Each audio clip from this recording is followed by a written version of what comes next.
Welcome back. I'm sure everyone's going to go to bed early tonight. So we're investigating why these are the true remedies. Why are they the true remedies? We've looked at the importance of pure air, the most vital element needed for life. We've looked at Dr. Sunshine. We've looked at the importance of sleep. And now I want to look at the third law, which is temperance. Temperance means not taking anything into the body that will harm it. So there are some things that should never enter the human body. And what we're going to have a look at what they are and why they should not enter the human body. And there are some things that should be done in moderation. So basically with moderation we can say all good things. Even good things can turn to poison if overdone.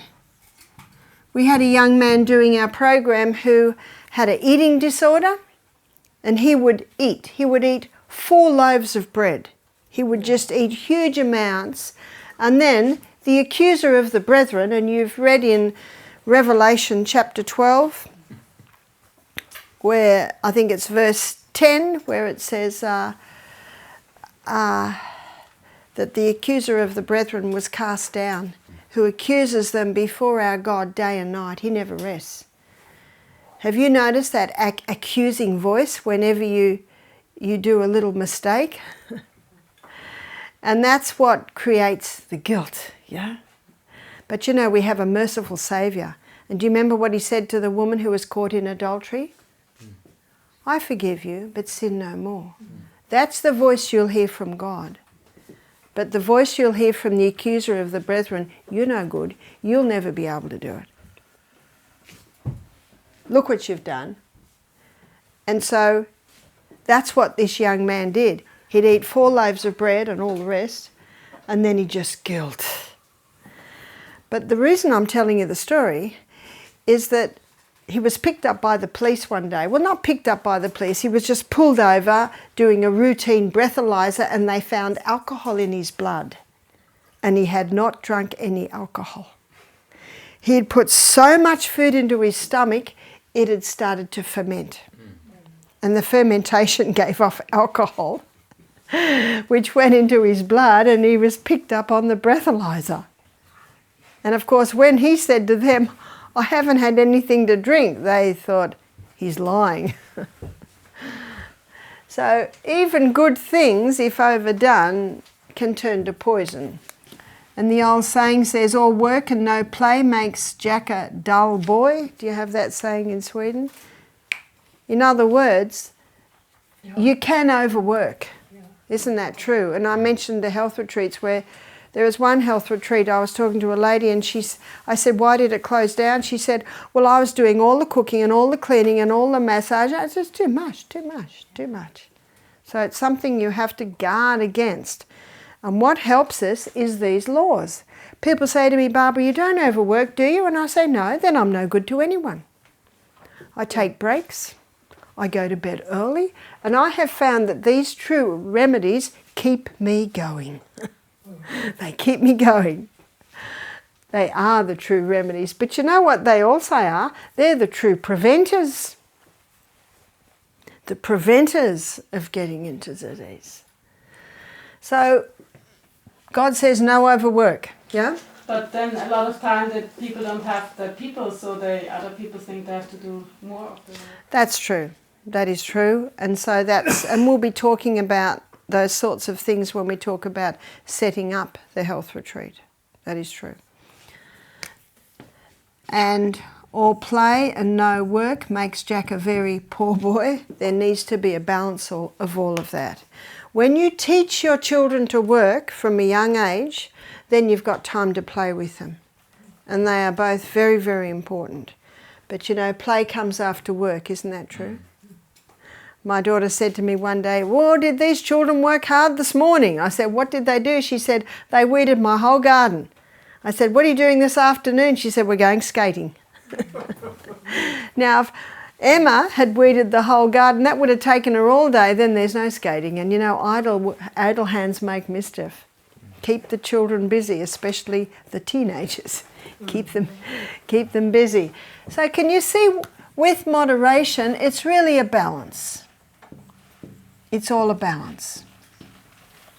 But there are some things that should never enter the human body if you're looking for optimum performance.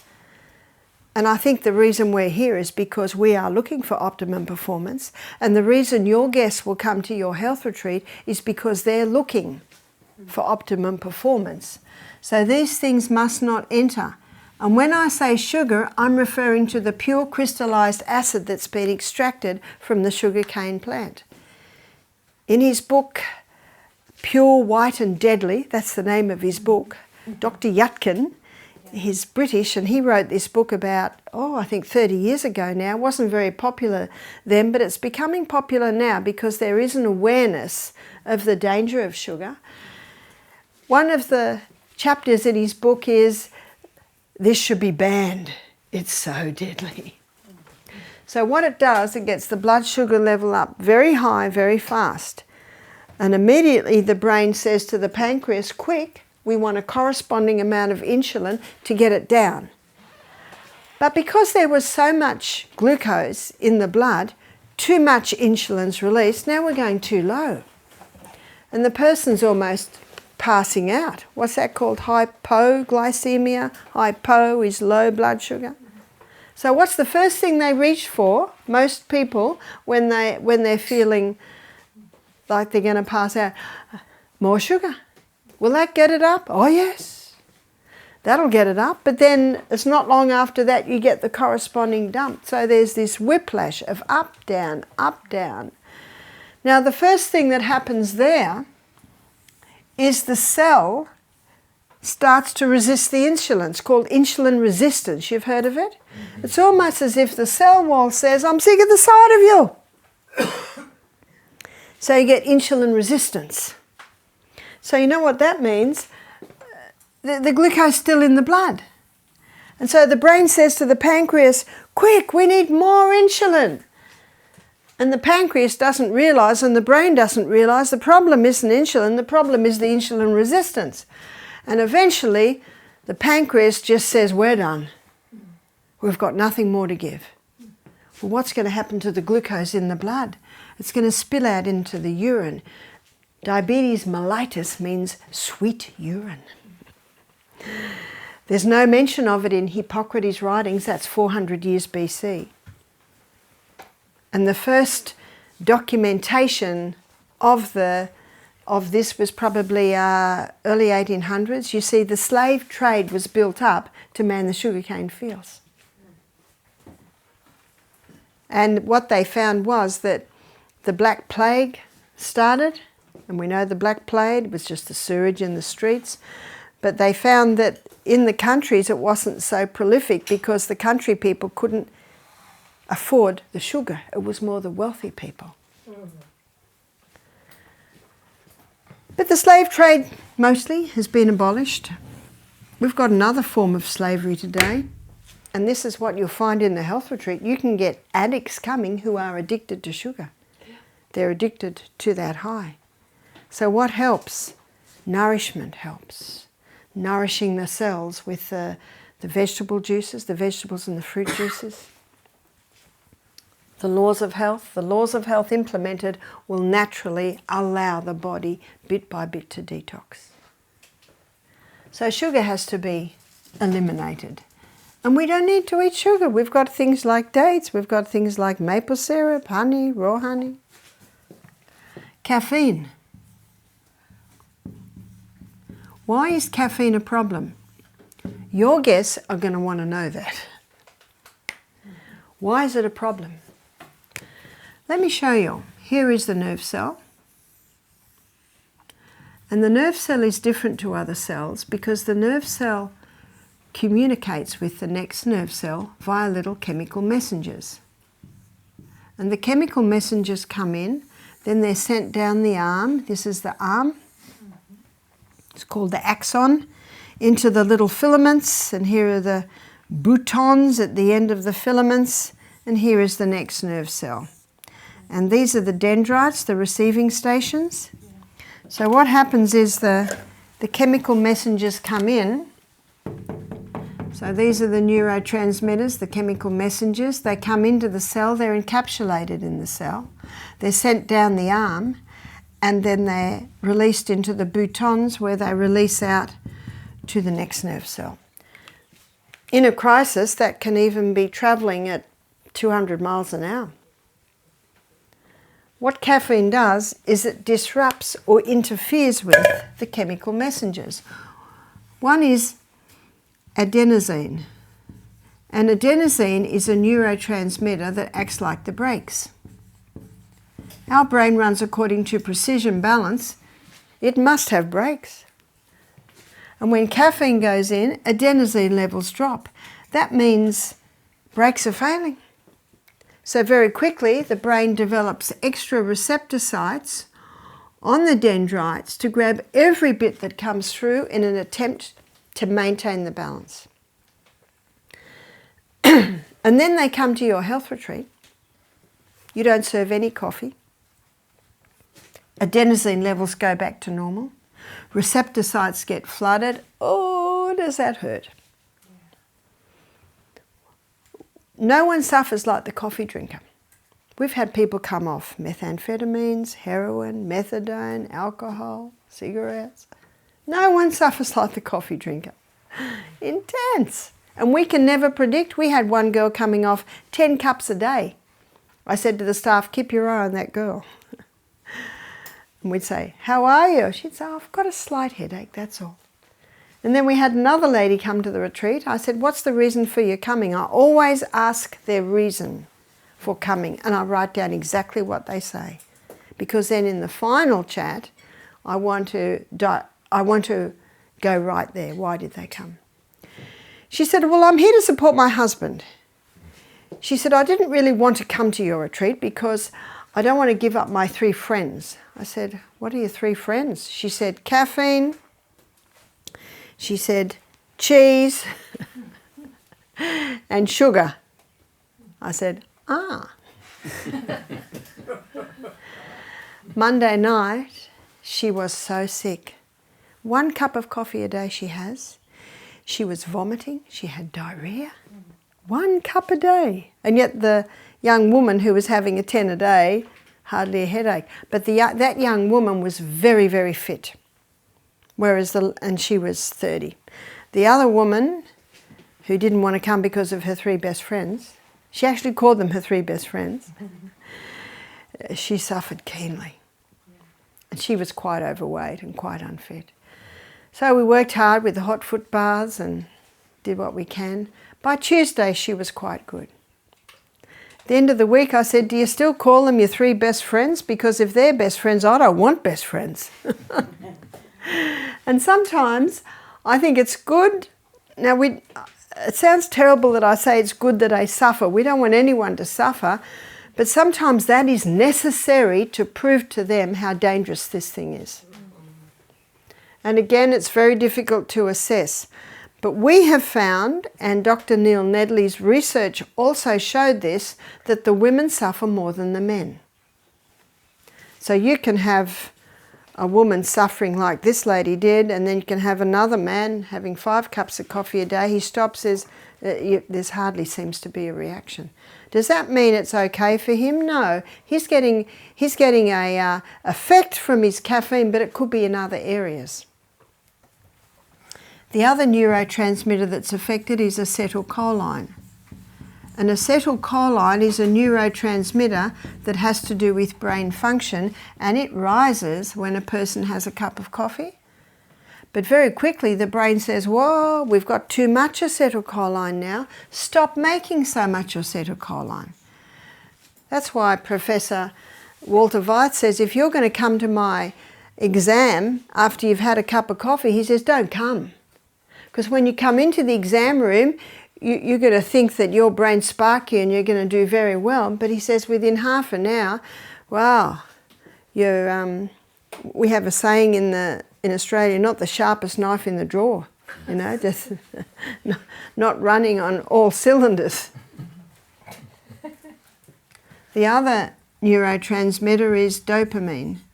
And dopamine is your pursuit of reward, your pursuit of happiness hormone, and it rises in a crisis. So when a person is having, say, 3 cups of coffee a day, can you see the constant disruption to their neurotransmitters and the constant exhaustion to the dopamine? We had a young woman about 30 attend one of our health programs in Alabama. And on Tuesday, they come in on Sunday. On Tuesday, she said to me, "Oh, I forgot to tell you that I'm on speed." I said, "Oh." Remember the "oh"? She said, "I stopped yesterday and I have no energy today." I said, "That's right." You can say "that's right" then, because that's right. She said, "And I'm telling you now that if I go home and have no energy, I'm going to go back on the speed." And that's when I went, "Oh." I said, "Where do you think the energy's coming from?" She said, "Well, in the speed, in the tablets." I said, "Well, if it was, the bottle would be jumping all around the table." She looked at me. I said, "The energy that you're getting from that speed is tomorrow's energy. No wonder you have no energy today. You used it up all yesterday when you took the speed." "Oh," she says. "Oh." And I said, "And what do you think it's doing to your neurotransmitters?" I said, "You're 30, I guess you want to have a baby one day?" She said, "Yeah." I said, "What sort of gene pool are you going to give the baby if you continue on this speed?" "You're going to give a gene pool to that baby, which means they will be prone to attention deficit syndrome, hyperactivity, autism." She said, "Oh." I said, "Yep." Next day she said, "I've thrown them in the bin." I said, "Good, that's a very good choice." That was Wednesday. Thursday she said, "I'm feeling a little bit more energy today." I said, "That's good." She went home a very happy lady. So you've got to appeal to their reason. You're kind, but you're straight. But isn't that speed? Well, caffeine's not as strong as speed, of course, but the way it stimulates your neurotransmitters is similar. If someone wanted to conquer Sydney, all they'd have to do is stop the coffee. You'd have a nation nearly crippled. Yes? What is speed?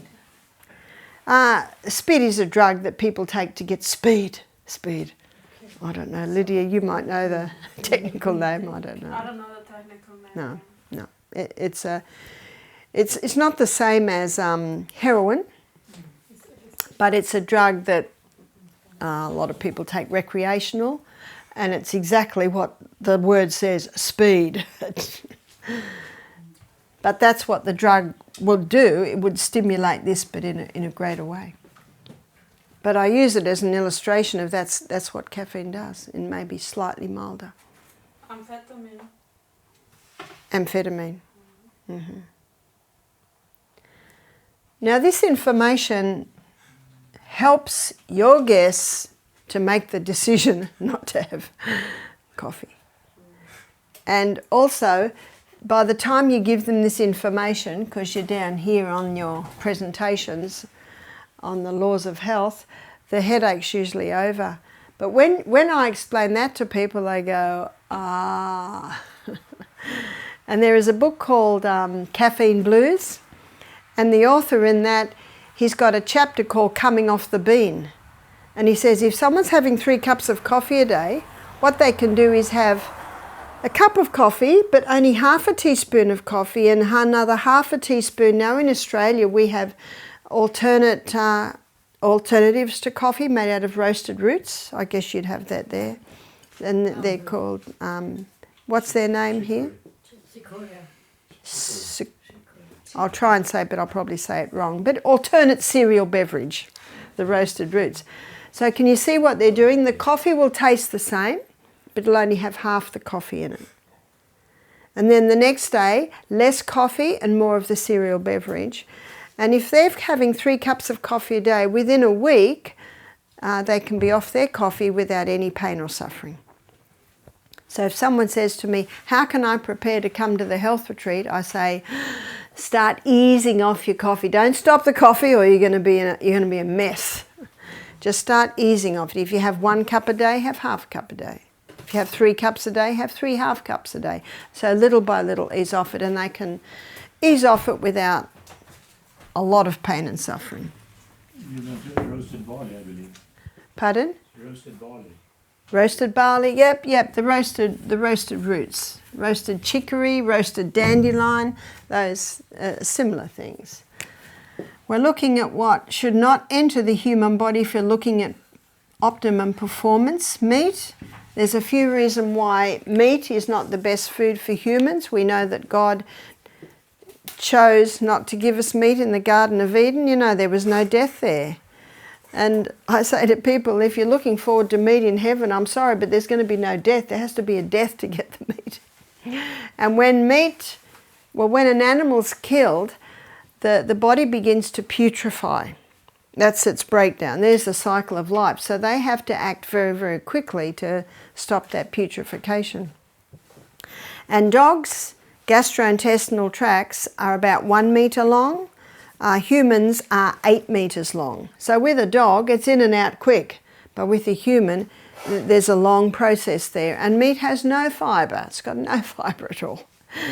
So it's a huge contributing factor to colon cancers, to colon problems. It's also a big contributing factor to cancer because when it breaks down in the body, it gives off a high sulfur waste, which is an acid waste, so contributing.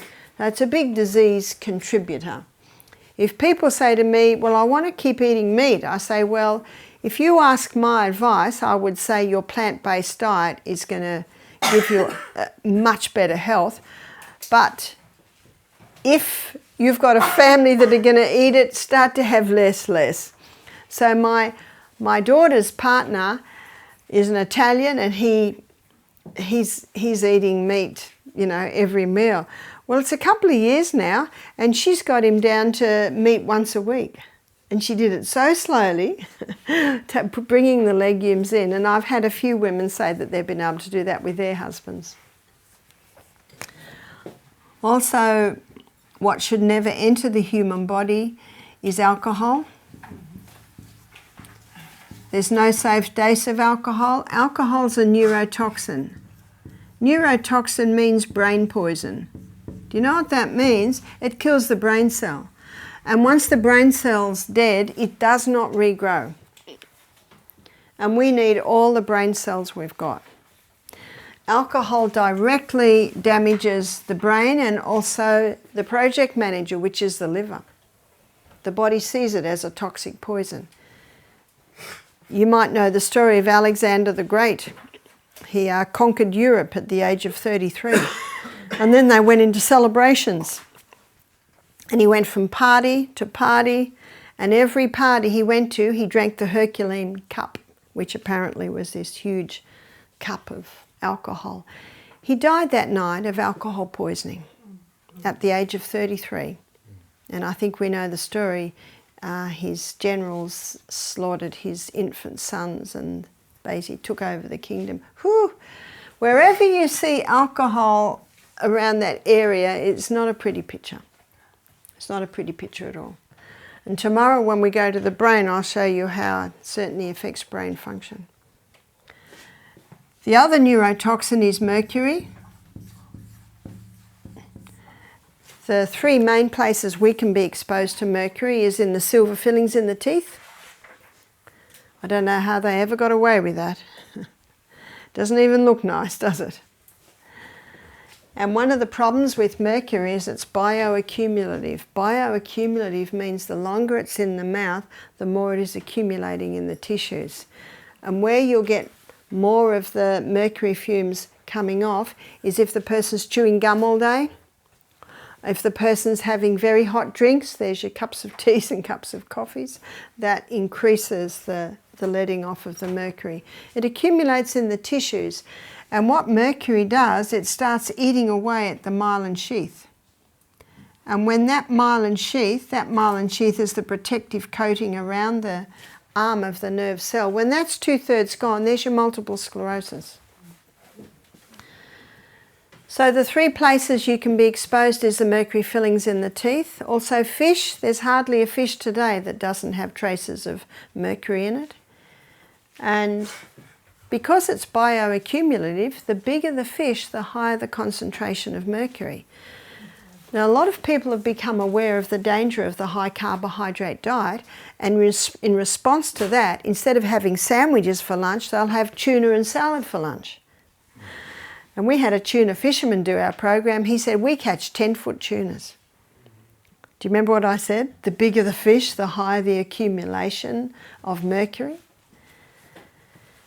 So that's why the health retreats show the people how to make delicious things out of lentils, hummus, olives, looking at the alternatives, the protein alternatives. What's the 3rd place? It can be found in vaccines. In 1998, they banned mercury from the childhood vaccines. It's called Thiamycin. And what is terrible to hear is that they had a stockpile. And so even though they banned mercury from childhood vaccinations, for another 10 years children were still injected because they had a stockpile. If a parent knew what was in that vaccine, I don't think many parents would vaccinate their children. There are still neurotoxins in childhood vaccinations, and that's formaldehyde and also aluminium. And usually if you ask your health professional about that, they'll say, oh, but they're just in minute amounts. Even a little bit of poison is not a good, it's never a good poison. So they're the 3 main places. Apparently in Australia it's in the flu vaccine still. And I was talking to aged care nurses, and they said when the flu vaccine goes around, our dementia patients get worse. Sometimes the elderly people die. So they're the places where we can be exposed to mercury, which should never enter the human body. It's a neurotoxin. Tobacco. It is estimated there are about 5,000 chemicals in a cigarette. Yeah? I had a question in regard to the mercury and the vaccinations. Is it possible to get shingles from it? Well, the shingles comes from, I think, the chickenpox virus. So, you know, vaccination certainly can, but it's not the mercury that would cause that. Thank you. Sorry. It is acknowledged medically now that smoking cigarettes does play quite a large role in atherosclerosis, in heart disease, and remember it's the damage to the arterial wall. And of course you've got, you know, the chemicals that are causing that, but you've also got inhibiting the oxygen uptake. And remember that oxygen, when it is present in the energy cycle, will give 18 times more energy. People that smoke will never attain to mental brilliance because they're lacking those oxygen in the cell, in the brain cell. Drugs never cure disease, they just change the form and location. That indicates the side effects. As the statement I gave you earlier, if the drug doesn't have a side effect, it's not a drug. Didn't drugs come from herbs a long time ago? But what God puts together, let no man take asunder. They would take a part out of that. It's like sugar is a drug. They've just taken a part of it out. There's nothing wrong with a sugar cane. It's what is taken out of it. Same with the drugs. Now in a crisis, a drug can save a life. I think we certainly can all acknowledge that. My younger sister was knocked over by a drunk driver when she was 18, and we're just so thankful the drug saved her life. Absolutely, we acknowledge that. But notice what the statement says, drugs never cure disease. That's what we're talking about. And every drug has a side effect. There are some drugs that can be stopped immediately, but there are some drugs that have to be eased off. MSG, monosodium glutamate, Monosodium glutamate causes the nerve cells on the tongue to overfire, and when they overfire, the food tastes fantastic. What a worry. Do you know what that means? Rotten food would taste nice if it's got MSG on it. So food poisoning usually happens with someone who's got low hydrochloric acid and the food has got monosodium glutamate on it, so you can't even taste that the food is bad. So that's how it works. It causes the nerve cells on the tongue to overfire, but it causes the nerve cells everywhere to overfire. And when those nerve cells overfire in the brain cells, they can get exhausted even to the point of dying. It's called a excitotoxin. So be very careful on the food that you're buying. Please take the magnifying glass to the supermarket and read everything that's there. You might even have your phone with you so you can quickly find out exactly what this is and that is. But when you eat food in its natural state, you know, you haven't got a problem, have you? So how do you make food taste nice? Good quality vegetables. Did everyone have a taste of those broad beans that were not long picked out of the garden? You don't need anything with them, the flavour's so good. You know what you're tasting? Minerals. Because the soil is so high in minerals, the plant is high in minerals. And I had a strawberry from the garden a few days ago. Oh, it just about explodes in your mouth. And for those who have been walking down to the lake, have you tasted those little wild blueberries? Wow, they're power-packed with flavour. It's the minerals. So when you eat food that's organic, as much as possible, it's got so much flavour in it, you don't have to do much to it. And then you add a little bit of Celtic salt, which brings the flavour out. And then you use some fresh herbs. You might have some fresh herbs in your garden. When we go out this afternoon to look at the herbs, you'll see some fresh herbs out there. Just even having thyme and marjoram. Thyme and marjoram are delicious in lentils. And then your basil and your oregano for your tomato dishes. And rosemary. Rosemary gives a nice flavour. Getting to know your fresh herbs. You know, that's all you need when you're making things taste nice. And of course your onions and your garlics and if they're a bit strong, leek is a lot gentler. So on people that can't quite have the garlic or the onion, maybe they've got a very sensitive stomach, the leek is a lot gentler. So there's no need to go to the flavour enhancers. Mould. We're looking at what should not enter the body if you're looking for optimum performance. God says if there's mould in the house, destroy it. But actually he doesn't say destroy it until he says try and fix it up first. And it often can be fixed up. One lady told me she used to get mould in her bathroom and she put a fan in the bathroom. Keep your fan on, you know, for 10 minutes after you shower. Because her bathroom didn't have a window. So open the window wide in the bathroom, because build-up of moisture and steam can certainly trigger mould growth. So make sure there's no mould in the house. And electromagnetic field excess. We are electrical people. There's a spark of electricity in every cell in the body. And the frequency of our electromagnetic field is totally different to the frequency of the devices. So when those devices are next to the body, touching the body too much, you're going to get a problem. A man in America told me that his daughter was a nurse. And she always had a uniform with an apron right here, and she always had her phone there. And she got uterine cancer. And he believes that it was a big contributing factor to the cancer she developed there. And we had a lady come with a brain tumour, and it was right over her right ear, and her family said, whenever you see her, she's got a phone. She's got a phone always next to her ear. She came to us. She'd already had some treatment. She'd had some radiotherapy to try and shrink the tumour. She came to us and she was in her 60s, and we discovered that she had, her bowels weren't working. She went once a week. So we got those working. We got her on a plant-based diet. We got her drinking more water. She couldn't talk. Her head was on the side and she was shaking a little bit, but she could smile.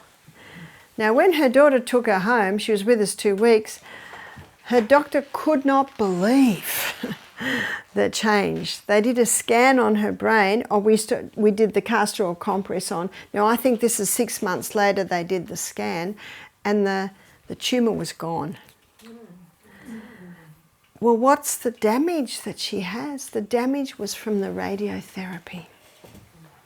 So if she'd never had radiotherapy, she may have totally recovered. So they believed that it was the phone that was doing that.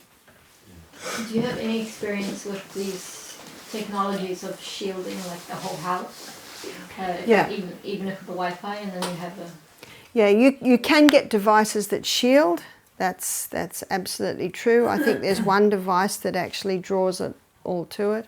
So you can search that out. One man told me that where his meter box was in their bedroom, and he discovered that if he painted lead paint, but it was in a way that was not going to hurt them, but it stopped it. It's black, but you can paint over the black wall. So you can investigate, and there are things you can do. I'll bring my phone down and show you. I've got a safe sleeve on my phone, and so I've got something metal in there. It's like a flip top, and it stops all electromagnetic field going into me. So there are a few things you can do, yeah? What about Bluetooth? Bluetooth, I cannot say because I do not know. So you'd have to search that one out. Now, the worst place to put your laptop is where? On your lap. On your lap. Protect the family jewels. So men are having low sperm count, men are having trouble with erections, men are having several sexual problems who have had that laptop on their lap, especially when it's through their developing years, in their adolescence, teenage years. One young man came with testicular cancer. He was 30 and he drove a little sports car, and he always had his laptop on his lap, and he'd be while he's driving along. Also, there are figures that show that girls that have laptops on their lap in their adolescence, teenage years, then when they're in their 30s, 47% miscarriage in those girls who had the laptops on their laps when they were developing. So it's obviously affecting the developing eggs. I was also reading the report of a breast surgeon, and he said it's alarming the amount of young women who are getting breast cancer, and they're getting breast cancer in the breast where they put the phone into their bra. A lot of women that train do that. You can even buy a sports bra today with a pocket in it to put the phone in that area. So all of these are illustrations of how this electromagnetic field is not good for our body. It's called the silent killer because you can't see it.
could just step on and kill in a moment, a little tiny mouse can come along and start eating away at the threads. And that's what you'll find with many people. It's stress, it's lack of water, it's a fast food diet, grabbing the carbs because they're hungry, no time to exercise, going to bed too late, living on this to give them a little bit of a peck, a peck up. No, that's not the right word. Pick up. There we are. You see, having caffeine is like taking out a loan to pay off your loan. So it's good to have illustrations to show that. It might give you a pickup. What's the other saying? Buy now, pay later. That's what it is with a lot of these. And it could also be just never in the sunshine. Vitamin B's terribly lacking. No fresh air. So they're all your little threads. So to bring about healing, you've got to connect all the little threads. So when you investigate, then you'll start to see, it's a bit of this, it's a bit of this. And do you remember the fourth? Then nature is to be assisted.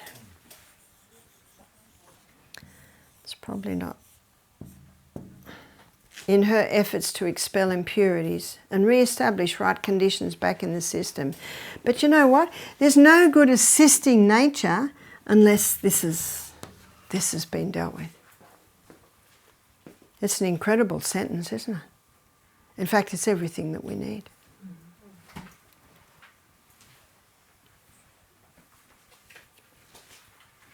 So I'm the one that chooses. Basis of freedom is free choice. So that's the if there. I am the one that chooses not to take these things. I'm the one that chooses how much food I eat, how much I work, how much I play. The body will heal itself if you give it the right conditions. If it's not healing, why not? And give it time. Nature's process of healing and upbuilding is gradual, says page 127 of the Ministry of Healing. And to the impatient it seems slow. I memorised that when I jumped out of a plane for my daughter's 19th birthday. I was 49. She wanted me to do a skydive with her for her birthday.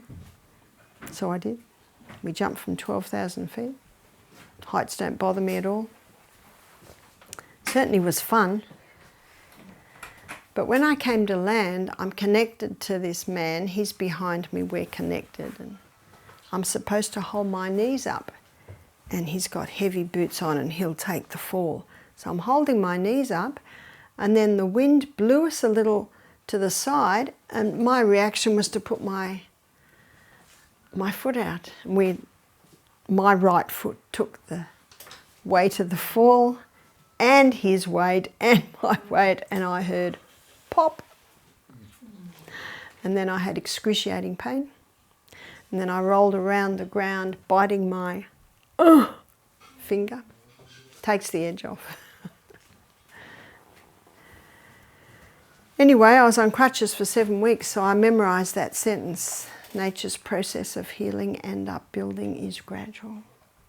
And to the impatient, it seems slow. Certainly does. So what happened?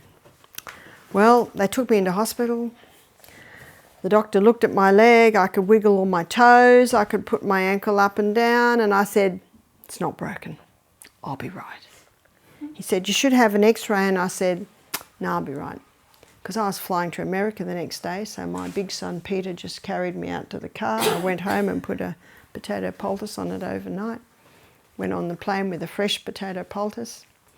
And crutches, oh, did they hurt under there. Going like this, and they said, is it sore? I said, no, it's my armpits. On the plane, wow, after a couple of hours, when I'd get up to go to the bathroom, it really started to hurt. And they said, have you got painkillers? I said, just bring me ice. Just bring me ice. So I managed it. So I'm with my daughter for a few weeks, and I'm not going to have an x-ray in America because it costs a fortune. And so I just did hot and colds, poultices, laid on my back, doing bicycling in the air, and got home after 5 weeks and went and had an x-ray. And the doctor said, there's absolutely nothing wrong with your leg. You should be walking. Who am I going to listen to? Doctor or that? And when he sat in front of me and pushed my foot, it didn't hurt. He said, you should be walking. But when I got up to walk, it was that deep pain. You know, the pain that says, don't do that. And so a friend visited. She's a vet. She said, we're smarter than doctors because we have to think for dumb animals. She said, I think I know what happened. And she said, an x-ray won't show this. She said, when you landed, she said, you cracked your talus bone. So your tibia and your fibula sit on the talus bone, and it's like a disc. And when you x-ray it, all you see is the side of the disc. She said, that'll take 10 weeks to heal. So I kept doing the hot and colds and the poultices, and after 7 weeks, I started little by little, and I could put my weight on it. And because of all I did to that leg, it has not given me 1 moment of trouble. And that was 20 years ago now. Yes, 20 years ago. 20 years ago next month that I did that. When you get an injury, if it's handled right, your body can almost be stronger after it. I read the story of a guy he was a boxer, and he was in a fight one night and they slashed his right arm, which was his boxing arm. He was stitched up. Surgery does a wonderful job, stitched it up. And then he went to a physiotherapist who showed him how to build it up. And he said that arm became stronger. So when an injury is given the right conditions, it can even turn out to be quite a strength. So it was that experience that caused me to memorise nature's process of healing and upbuilding is gradual. And to the impatient it's slow. So sometimes we just need a time factor. I got an email yesterday from a lady who's been on the antifungal diet for a couple of months, and she said, what am I doing wrong? I'm not getting better, I'm not getting better. She said, I think I found the problem. She said, I looked into the tip of my kettle and I can see something growing there, and she sent me a picture and she thinks it's mould. I wrote back and said, looks like bean sprouts to me. I don't know what it is. But she said she just cried. I said, don't cry. This could be the reason why you're not seeing results. But I said, one lady I know, it took her 18 months to conquer her yeast problem that she'd struggled with for 30 years. Sometimes you just need time. 30 years. Problem healed in 18 months. The good news is it doesn't take 30 years to undo. And that's a good thing to say to people. But it might take a year or two. One writer said, take a month for every year you've done it wrong. But we want to be ready in a minute. My daughter Emma said to me when she was sick, she said, Mum, I'm going to grow up in a minute. And isn't that what we want? We want to be better in a minute. So it's assessing that too when people are healing. Are there any questions before we close? Yes. What about refined salt? What about refined salt? Refined salt is only 2 minerals, and those 2 minerals are sodium chloride, and they're very harsh. And if they were to inject it into the person, they would kill the person. So we should be having whole salt. When we look at salt and water, I think that's next week, I'll be showing you exactly what it does in the cell. If I'm travelling and we have restaurant meal and I need salt, I'll put sodium chloride on my meal, but I rarely use it. I'll only use it if there's nothing else. So and I think the illustration that seawater is 92 minerals, Celtic salt is 82 minerals, Himalayan salt is 75 minerals, sodium chloride's 2 minerals, and it's been bleached, and it's had aluminium put in it to run freely. So just that illustration alone shows the danger of refined salt, and it certainly can contribute to the hardening of the arteries. It's a very harsh salt, and it kills the taste buds. Isn't that incredible? Yeah? Some of the things on the no side is things that you never would put in your mouth anyway, but there are some things that you might do. You come to a party and they have sugar things. But no, I don't do that, but in the health retreat you will find most of your guests are doing this. And I know that I'm preaching to the converted here, but you're going to be starting retreats and you're going to be sharing these things with the people.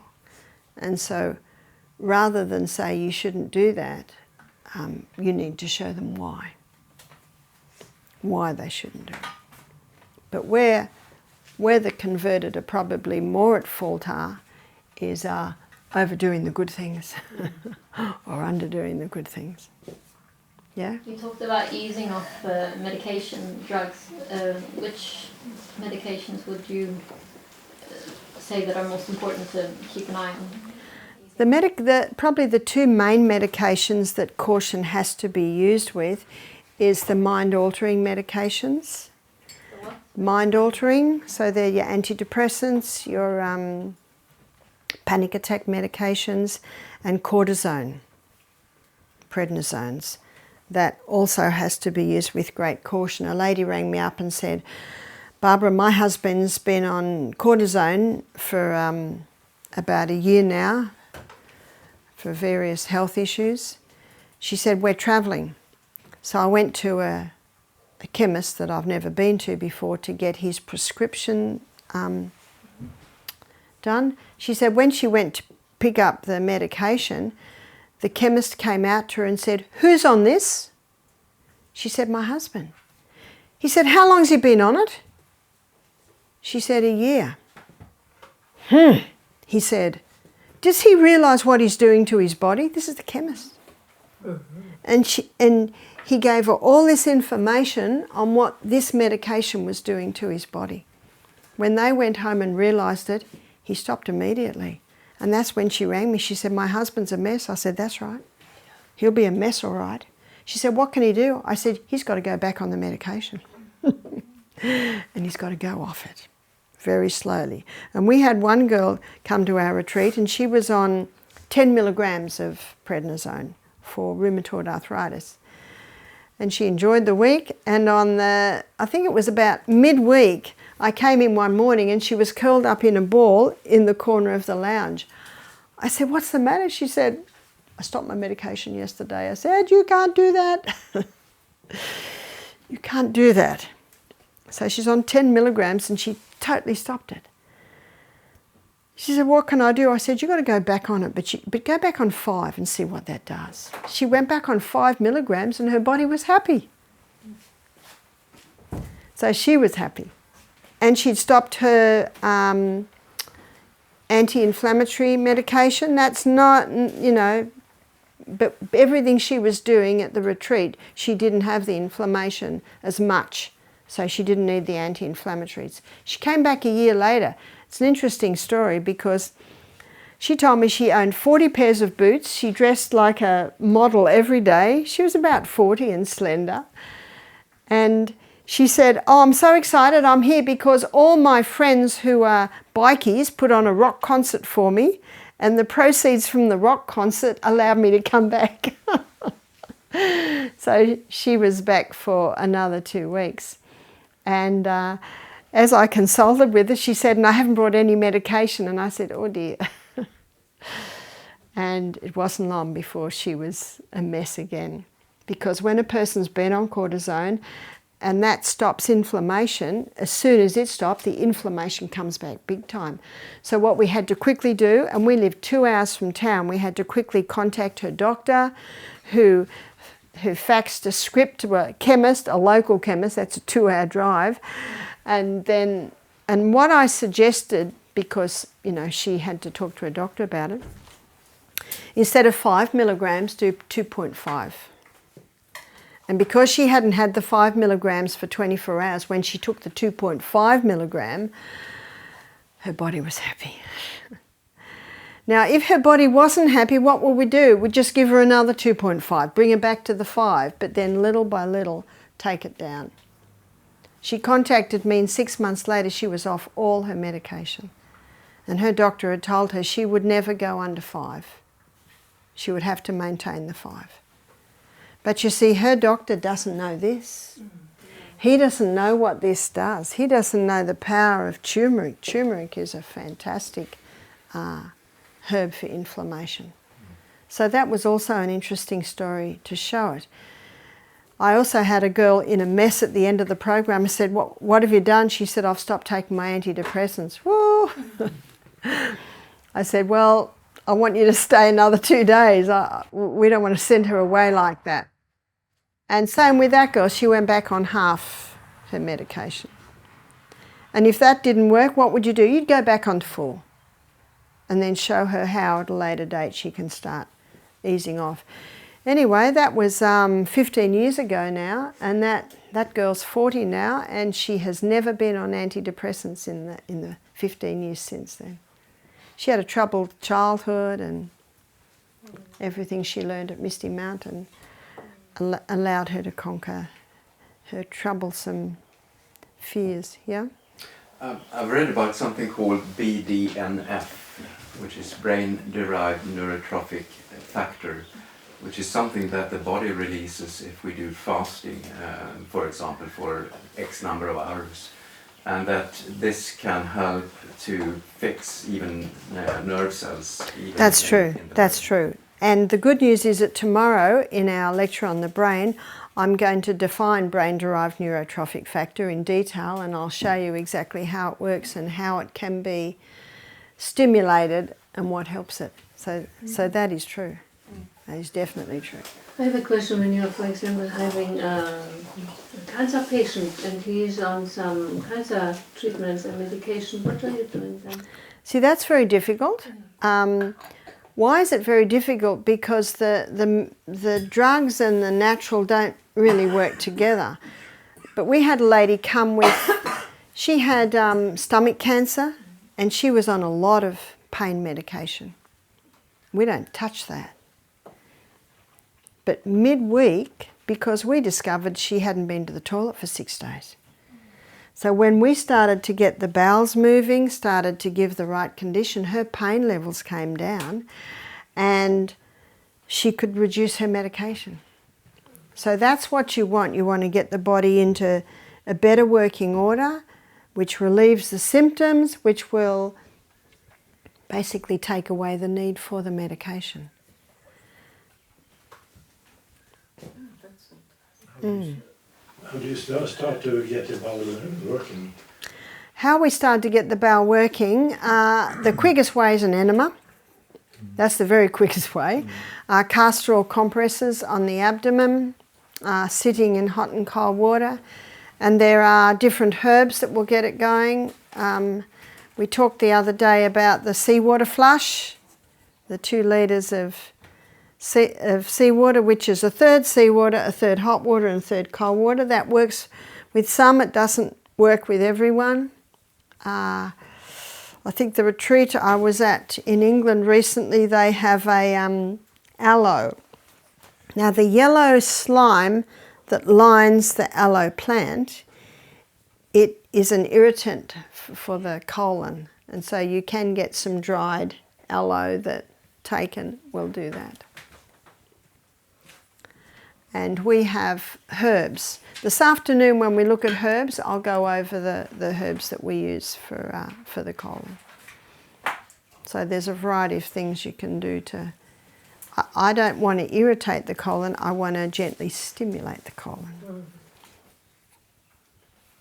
quickest way is an enema. You can get relief in half an hour, whereas the herbs may take a little while to work. Yes? So,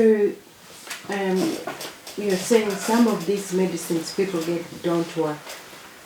They're not working, they're not healing them. It's like keeping them on. What I find in a lot of cases is initially the medication is having an effect, but the body gets used to things, and so after a while it's actually not doing it anymore.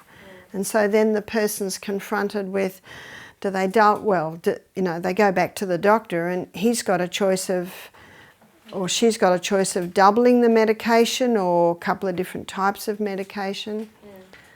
And that's why I find, in Australia, healthcare is free, and people don't want to pay to come to a health retreat, but people do, because people are getting disillusioned with the drugs and the medical way of treating things. So, yeah, I had a lady, and she said to me, "Oh, I was told to take this drug and it made me so sick." And I said, "Why did you stay on it?" She said, "Well, I thought I had to." And she was on it for another year, and that did a lot of damage to her. And then I have another lady, and she said, "Well, I was told to take this medication, but it made me so sick I wasn't going to take that." That, you've got different reactions, and so it's dealing with all of that. If I just give an example, I have a colleague. She was diagnosed with what they called Meniere's disease, ringing in the ears. Yeah, and she became quite sick. And then one day, she decided not to take the tablet. And my colleague, Lottie, became fine. And she came back to work and started working. She was just celebrated her retiring. She's now 72 years. And you know what you've also got? You've got different drugs have different effects on different people. Some people, that's why, whether it's a drug, whether it's a herb, whether it's a water treatment, whatever you've got, you're looking for response. And the response is your guide.